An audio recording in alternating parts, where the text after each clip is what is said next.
Hello everyone, स्वागत है आप सभी लोगों का सुपरलूम के इस मंच पर। और आज हम 22 दिसंबर की यानी आज जो है कल के बारे में, करंट अफेयर के बारे में बात करेंगे। तो चलिए फिर शुरू करते हैं बिना किसी देरी के। और एक चीज़ देख लेते हैं। एक माटी का दिया है जो सारी रात अंधियारे से लड़ता है। तू तो भगवान का दिया है, तू किस बात से डरता है। हथेली पर रख कर नसीब, तू क्यों अपने मुकद्दर ढूंढता है। सीख उस समंदर से जो टकराने के लिए पत्थर ढूंढता है। तो इसी जज्बे के साथ आप सभी लोग जो है अपनी तैयारी में लगे रहिए। चलिए, तो पहले हम कल के रिवीजन से शुरू करते हैं। तो कल के क्वेश्चंस को रिवाइज करते हुए हम आगे बढ़ेंगे। तो कल का क्वेश्चन क्या था? पहला, अंतर्राष्ट्रीय मानव एकता दिवस कब मनाया जाता है? तो 20 दिसंबर को जो है आपका अंतर्राष्ट्रीय मानव एकता दिवस मनाया जाता है। नेक्स्ट देखिए,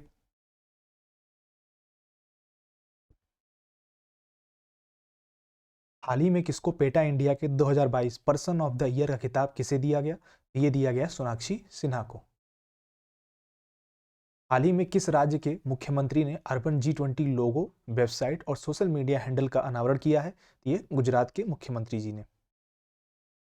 हाल ही में किस राज्य सरकार ने अपनी सभी योजनाओं के लिए आधार अनिवार्य किया है? ये तमिलनाडु राज्य सरकार ने अपने सभी योजनाओं के लिए आधार को अनिवार्य कर दिया है। हाल ही में किसने IEI उद्योग उत्कृष्टता पुरस्कार 2022 जीता है? ये जीता है NMDC ने। INSV तरड़ी केप टाउन से रियो रेस 2023 के किस संस्करण में भाग लेगी? तो 50वें संस्करण में भाग लेगी। हाल ही में किस राज्य सरकार ने फ्रेंड्स ऑफ लाइब्रेरी कार्यक्रम शुरू किया है? तो ये तमिलनाडु राज्य सरकार ने फ्रेंड्स ऑफ लाइब्रेरी कार्यक्रम जो है शुरू किया है। डेब्यू पर 5 विकेट लेने वाले सबसे कम उम्र के टेस्ट क्रिकेटर कौन बन गए हैं? तो ये इंग्लैंड के क्रिकेटर रेहान अहमद जो है ये बन गए हैं। हाल ही में किस मंत्रालय ने दिल्ली अंतर्राष्ट्रीय कला महोत्सव का आयोजन किया है? यह है संस्कृति मंत्रालय ने दिल्ली अंतर्राष्ट्रीय कला महोत्सव का आयोजन किया है। फिट एट एनी एज पुस्तक के लेखक का क्या नाम है? तो ये नाम है एयर मार्शल PV अय्यर। यहां हमारा कल का रिवीजन हो चुका है। हम आज 22 दिसंबर के करंट अफेयर को देखेंगे। चलिए शुरू करते हैं पहले क्वेश्चन से। हाल ही में किसने बुनियादी ढांचा परियोजनाओं के लिए देश का पहला जमानत बॉन्ड बीमा कह लीजिए या फिर श्योरिटी बॉन्ड बीमा कह लीजिए? तो ये नितिन गडकरी के द्वारा जो है लॉन्च किया गया है, जो minister of road and transport and highways के जो मिनिस्टर हैं ये, ठीक है। Surety bond insurance for infrastructure projects, ठीक है। इसके लिए जो है जमानत बॉन्ड बीमा यानी श्योरिटी बॉन्ड बीमा इंश्योरेंस जो है वो लाया गया है। नेक्स्ट आइए, हाल ही में किसके द्वारा प्रशासन गांव की ओर एक राष्ट्रव्यापी अभियान शुरू किया गया है? हाल ही में किसके द्वारा प्रशासन गांव की ओर एक राष्ट्रव्यापी कार्यक्रम जो है वो शुरू किया गया? तो ये आपके जो केंद्रीय मंत्री जितेंद्र सिंह जी हैं, इनके द्वारा सुशासन सप्ताह चलाया जा रहा था। क्या चलाया जा रहा था? सुशासन सप्ताह। ये सप्ताह के अंतर्गत ही ये जो है प्रशासन गांव की ओर जो अभियान है, ये अभियान जो है ये शुभारंभ किया गया है इसका। और ये जितेंद्र सिंह जी हैं इसके। देखिए, गुड गवर्नेंस वीक जो है ये मनाया जा रहा है। ये चीज ध्यान रखिएगा आप लोग।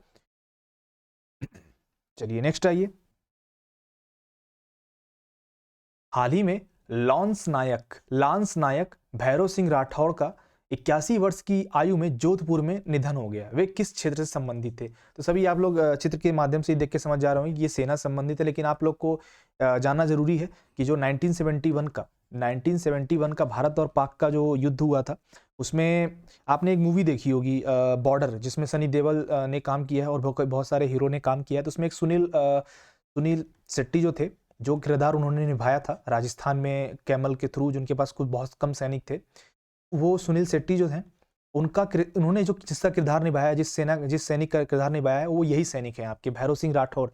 इन्हीं का किरदार इन्होंने निभाया है। और ये 1987 में BSF से जो रिटायर हो चुके थे, और इन्होंने बहुत बड़ी भूमिका निभाई थी वहां पर राजस्थान में, ठीक है। चलिए नेक्स्ट आइए। हाल ही में किसने काउंटर इमरजेंसी फोर्स किलो के जनरल ऑफिसर कमांडिंग के रूप में पदभार संभाला है? बताइए। ये संभाला है आपके किसने? ये संभाला आपके मोहित सेठ जी ने। किसने? मोहित सेठ जी ने काउंटर इमरजेंसी फोर्स किलो के जनरल ऑफिसर कमांडिंग यानी GOC के रूप में पदभार इन्होंने संभाला है। इससे पहले आपके जनरल संजीव सिंह सलारिया थे।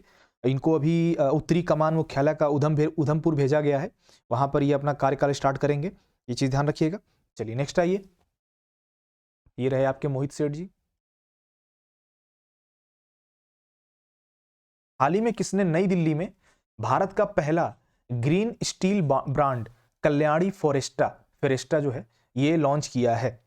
स्टील मिनिस्टर ज्योतिरादित्य सिंधिया ने भारत का पहला ग्रीन स्टील बॉन्ड जो है लॉन्च किया है। तो आपके कौन हो गए? ज्योतिरादित्य सिंधिया। ये चीज ध्यान रखिएगा आप लोग। फेरेस्टा है, कल्याणी फेरेस्टा, ये ग्रीन बॉन्ड है, ग्रीन स्टील बॉन्ड है। ये चीज आप लोग को ध्यान रखना है और ये नई दिल्ली में स्टार्ट किया गया है। चलिए नेक्स्ट आइए। डिजिटल इंडिया अवार्ड्स 2022 के तहत भारत के स्मार्ट सिटीज मिशन ने कौन सा आइकन जीता है? तो स्मार्ट सिटीज मिशन की अगर हम बात कर लें तो इन्होंने जीता है आपका प्लेटिनम आइकन। क्या जीता है? प्लेटिनम आइकन इन्होंने जीता है। और ये किस के कैटेगरी के तहत जीता है? तो data sharing and use for socio economic development category के तहत ये जीता गया है। और ये ध्यान दीजिएगा, प्लेटिनम कैटेगरी के तहत ये जीता गया है। क्लियर है? Very good. चलिए नेक्स्ट आइए। बांदीपुरा जिला, जिसको जिला पता होगा, समझ गया होगा किस स्टेट की हम बात कर रहे हैं। तो बांदीपुरा जिला जो है में अपनी तरह का पहला जनजातीय शीतकालीन महोत्सव आयोजित किया गया है। यह किस राज्य में है? तो आप सभी जानते हैं ये आपका जम्मू कश्मीर। कहाँ? जम्मू कश्मीर का ये बांदीपुरा जो है जिला है। यहीं पर पहली बार जनजातीय शीतकालीन महोत्सव की मेजबानी जो है की गई है। ये चीज ध्यान रखना है। और इसमें आप संगीत, नृत्य और जो भी सांस्कृतिक कार्यक्रम है वो सभी इसमें इंक्लूड किए जाएंगे। जम्मू कश्मीर के बारे में जान लेते हैं। तो जम्मू कश्मीर जो है श्रीनगर राजधानी है। उपराज्यपाल कौन है यहाँ के? मनोज सिन्हा जी जो है यहाँ के उपराज्यपाल हैं। और जम्मू कश्मीर में ही अभी सरकार ने हाल ही में परवाज मार्केट लिंकेज स्कीम जो है ये शुरू की है। और यहाँ पर ग्राम रक्षा गार्ड योजना जो है 2022 में जम्मू कश्मीर में ही लागू हुई है। तो ये चीज आप ध्यान रखिएगा। नेक्स्ट आते हैं। किस मंत्रालय ने संसद में बाजरा खाद्य महोत्सव का आयोजन किया?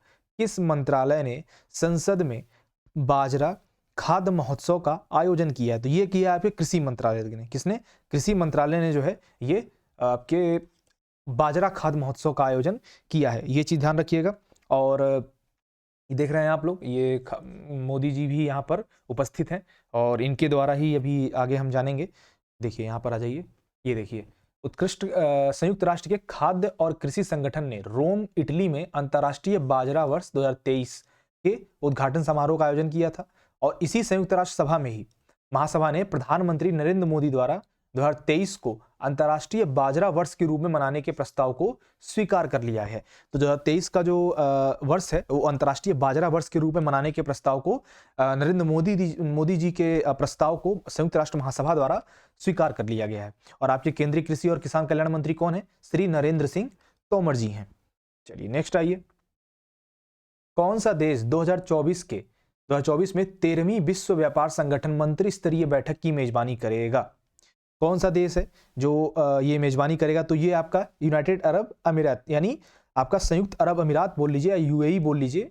इसको ही जो है 2024 में 13वीं विश्व व्यापार संगठन मंत्री स्तरीय बैठक की मेजबानी करनी होगी। ये चीज आपको ध्यान रखना है।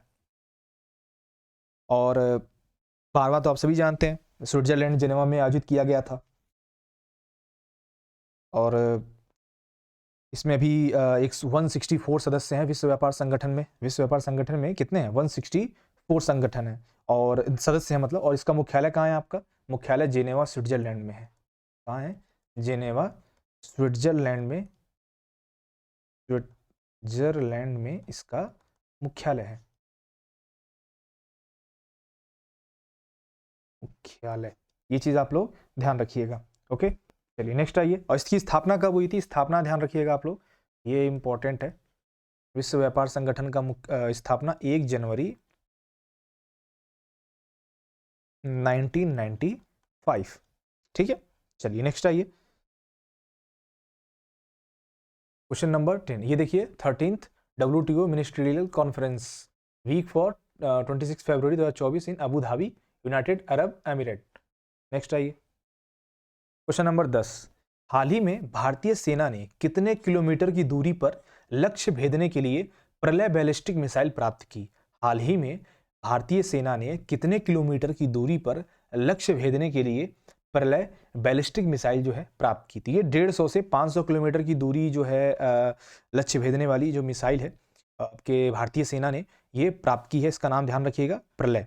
ओके, चलिए नेक्स्ट आइए।